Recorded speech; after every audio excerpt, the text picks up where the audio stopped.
We need to try and address some of the historic issues about Black people taking part in clinical trials, whether it's the Tuskegee trial in the US where Black men were infected with syphilis, or Pfizer's, clinical research in Nigeria that ended up leaving young people disabled for life. Because these things has not built trust. It's really made Caribbean African people skeptical when it comes to clinical trials.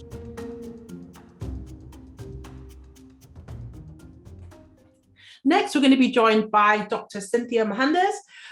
Cynthia, please can you tell us a bit about yourself, a little bit about the research that you were involved in, and also your thoughts on what can be done to improve retention of participants in clinical trials. Good evening, Bernadette. Hi, I'm Dr. Cynthia Mohandas, and currently I work as a clinical consultant in Darrant Valley Hospital as a diabetologist and endocrinologist. So the experience which I'm going to share is from 2013 to 2016, when I was a clinical research fellow in King's College Hospital and King's College London University. So this was a big trial, and we recruited many Black West African participants. And basically the question we were asking in the trial is that why the diabetes is different in Black population compared to the Caucasian. So it was a very specific study. So it was very important that we recruit the right participants. The protocol was very rigid. The reason this protocol was chosen because we don't have this level of pure data from any other study. So having the participant retention was extremely important. Yeah. Okay, so from the beginning, they were given very clear explanation of what it involved. We did not hide anything. Everything, what was required of them was explained to them. And also, the scientific basis of the study was put in, layman terms. So one was giving a good detailed explanation of the whole study and what it involved, and then giving lots and lots of time to them to answer, to raise questions and answer them, because some of them were like, okay, can I, it's about the time commitment. Some of them were like, oh, can I do these dates? So we were very flexible with the dates, when they can do. And also, I was flexible with the weekend because some of them wanted to do the weekend. So we were happy to go the extra mile because this was quite an intense study. We spoke to the trials unit that we had to keep the unit open for the weekend. And so it was all fitted around, their own time as well. And of course, participants wanted to know about the compensation, whether it would be timely and all that. So we put that in place because, as you know, sometimes, you could do all the paperwork right, but, the organization for them to pay. So that was very clearly laid out as well because, some of the participants, of course, wanted to know what it all involved, whether their travel would be reimbursed. So we were clear about the compensation and, what would be, given. They wanted to know whether they would be getting all the results. And also, before and after the study as well, there were events for them to kind of understand, because this was a very long study. I did the pilot and my colleagues later on, my successors, did a whole study. So there were regular events to engage the participants, ask scientific questions, or for all the trouble, they put in, what came out of the study was kind of clearly laid out to them. We didn't move them from site to site. So same place, easy to get to location. So some of them, most of them lived around the locality. And also we were very, very clear in our screening as well, not to make any mistakes, because of course once people are committed, you don't want to turn them away. So we were our screening question, I think the main thing was it was very good screening to get the right participants into the study. I think once you get the right participants and then you explain things very clearly and what it involves and what it will lead to, I think then it becomes quite easy. Obviously there would be obstacles, but I think once people committed to our study, it was quite good. It was, I wouldn't say it was a smooth sail, but, as I said, we didn't have any major dropouts. Yeah. Thank you, Cynthia. That was an interesting overview of the study, the challenges, and the things that you've done to make the process a little bit easier for the participants. It does sound quite challenging, definitely. If there are people in the audience who are curious about clinical research from the Black African Caribbean community or even wider, what three things would you want them to know about taking part in clinical research if they were curious? Good. So I would like them to know that, there's a lot of research done in UK on Caucasian population and other ethnicities. Even there's a lot of literature on Asian population and their diabetes.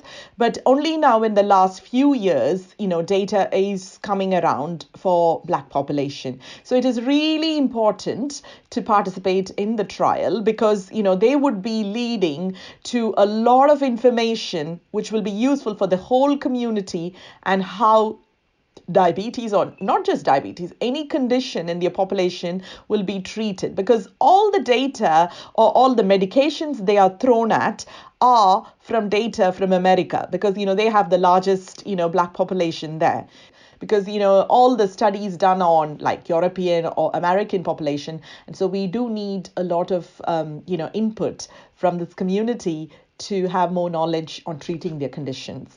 So, Cynthia, thank you so much for speaking with us today. I really value your contribution. Thank you. And thank you so much. Thank you. Thank you so much. And I really enjoyed, having this discussion. And thank you for you guys are doing a brilliant job. So thank you for that. Next, we're going to be speaking with Charles from Cannes. Charles, thank you so much for joining us this evening. I was wondering if you could give us a little bit of introduction about yourself and of Cannes, please. Thanks, Annette, for the opportunity. I'm Charles Kwaku-Odoi, Chief Officer, Caribbean African Health Network, which is a Black-led organization set up in 2017 with a real focus and a vision of eradicating health inequalities and wider disparities for Caribbean African people within a generation. So whilst we are a health and well-being organization, fully aware of the impact of the wider social determinants of health on outcomes. So that is our focus. And our mission really is how we work across different sectors to ensure that there's equitable access to services for Black people, as well as ensuring commissioners, service providers have a real understanding of what some of the challenges are, but then our voice is fed into design, delivery of services. Thank you. Thank you very much, Charles. Let's go straight into the topic. So what solutions are you aware of, or what solutions do you think could be implemented to increase participation and also retention of Black African and Caribbean heritage people in clinical trials?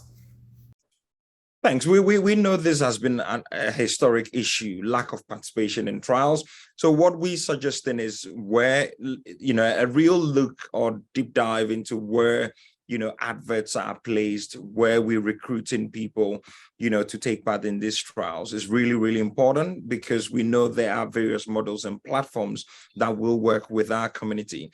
The other important thing is to look at the language and how these things are put out, because those are really, really important.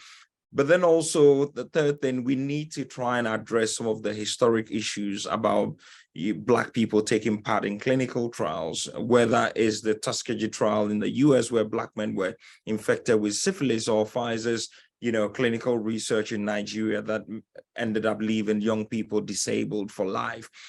Because these things has not built trust. It's really made Caribbean African people skeptical when it comes to clinical trials. The other issue worth mentioning is the notion of being westernized when it comes to treatment, and therefore, lack of reference to herbal remedies is a key issue. And then the final thing is ensuring we have a pathway which clearly maps out a journey. So people from my community shouldn't just be invited to be part of things, but right from the design phase of the trials, making sure the voice of the community is thread through, to the trials themselves and what the outcomes will be. And we need to find a way of disseminating, the outcomes of those clinical trials so that people feel valued, they feel respected, but then they can have a sense of having made valuable contributions to life. Thanks. I was wondering if there are any other things that the research community should be aware of in terms of increasing recruitment. You've mentioned many things. Are there any perhaps logistical challenges? Are there things that people should be aware of in financial incentives? Just anything else you can think of? Yeah, thanks. So I talked about where adverts are placed, and it's really important we make sure it's very diverse. So, for example, I know if I go to Black majority churches on Sundays, there are people I could recruit for anything. So where we place those adverts are important. But also, I think we need to rethink finance when it comes to research and clinical trials. That notion that academics should have the lion's share and those actual real people that are needed, end up with the crumbs has to change. We need to turn it on its head. If we as lay people or community do not feel valued, then we will not take part. So all those overheads and all those huge expenditures and huge slices that ends up in academia, and the real people we seeking to make a difference for, they get the crumbs. It doesn't help. And this thing feeds into the lack of trust. Oh, they want to use us, and they just want us to help them build their academic empires. Thank you, Charles.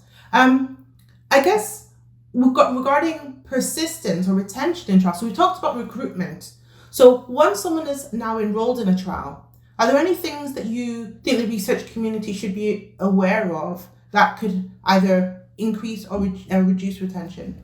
Well, I think customer care or client care is really, really important.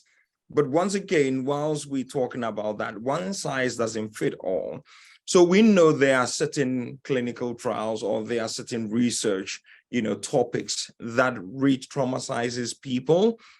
So making sure we have adequate, culturally appropriate, racially sensitive care packages for those who take part in trials is absolutely crucial, and it's non-negotiable. So I think the care is important, but then also making sure that we're using the right language, people feel valued throughout the journey. That means people are more likely to stay because they know there's a fallback. But we've also talked about the incentive stuff and making sure just because someone doesn't speak English, it means they end up with, less reimbursement. Someone, who does. It's not the other thing we've proposed a couple of times to, pharmaceuticals, academic institutions. Sometimes if you don't have the diversity and the cultural competence within your organization, find a voluntary sector organization and subcontract them to provide that, client care or participants care, because then it means you're more likely to, because sometimes people do need support, and you might signpost them to a mainstream organization, but that will not be of much value compared to them accessing a service that is led by and run by people who look like them.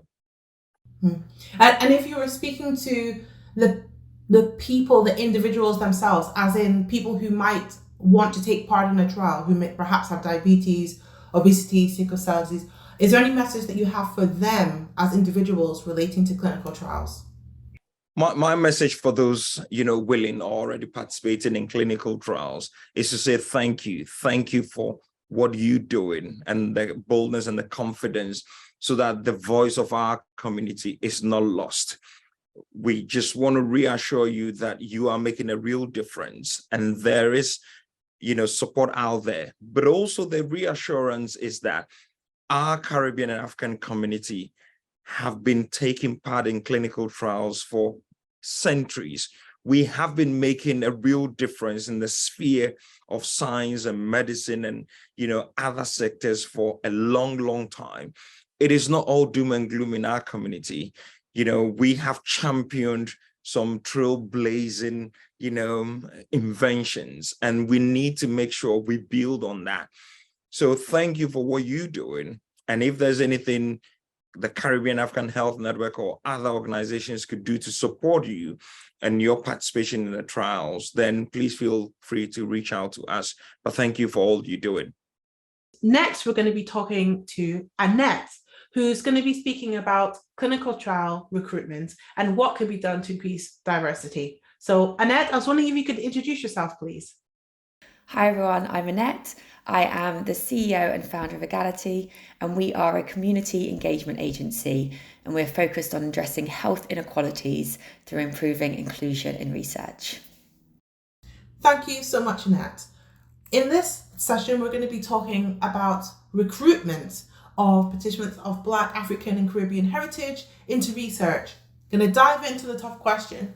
What solutions have been implemented or could be implemented that you believe would have the greatest impact in improving recruitment? So for me, it's threefold.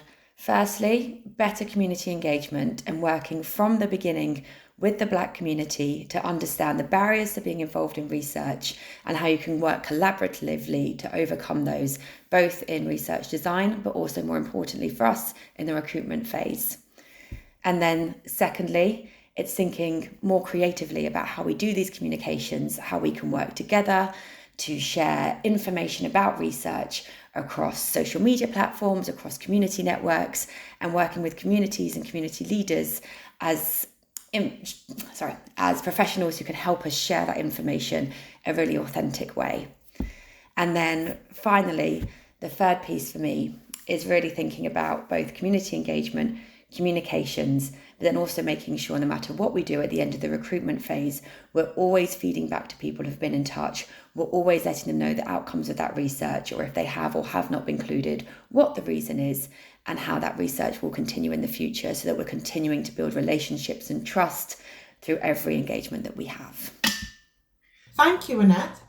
So you've briefly alluded to it, but I'm wondering what your experience is in supporting participants' recruitment into clinical research. So Egality work with medical research charities, academic institutions, pharmaceutical companies looking to do health research. And we work with them to run collaborative programs with our network of community organisations who represent those groups who are either marginalised society or underrepresented in research. And we will bring them together in a collaborative project to then co-produce communications that are really focused on the benefits of being involved in that research, the potential benefits for the community, the potential benefits for society, and then think about creative ways that we can share those communications across different platforms, as I alluded to earlier, social media, community networks, etc. Do you think there are any must-dos? You said be creative. That's not easy for everybody. So are there any must-dos that you think come to mind when you think of that, be creative? I think, not everyone is naturally creative, but you can always bring more people into that circle to develop creative communications. And creative doesn't necessarily have to mean something completely out there. It can just mean bringing people together to think a bit differently about what's been done before. So I wouldn't want that term to put people off. I think it's more about looking at the situation, thinking we need to engage a new audience, for instance, the Black community, who we know are, from previous experience, less likely to be involved in clinical research. I myself in this situation, I'm not sure how to handle this, but who else can I bring into this situation to have a conversation? Who can I listen to, really listen to understand the barriers?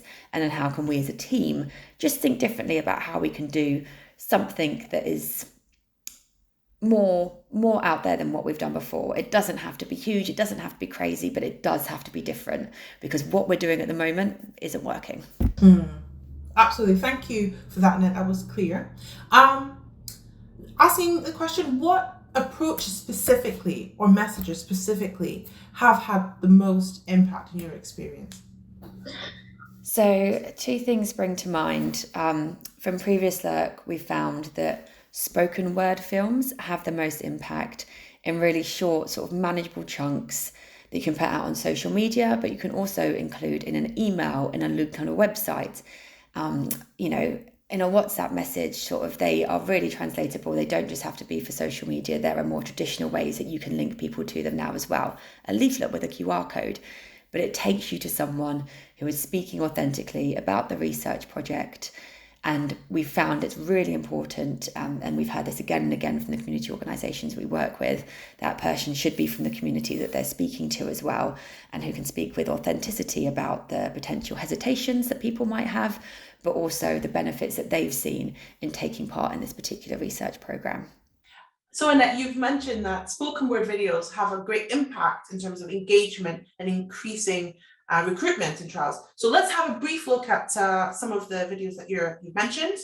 Do you hide your hypos to save being judged? Do you get so low that fatigue won't budge? Do you feel alone having to deal with so much, yet smile through the struggles because you'll never give up? Have you been running late because of your condition? It's okay to say yes, you don't need permission. Living with type 1 diabetes means making hundreds more daily decisions. Mornings can take longer to get into rhythm.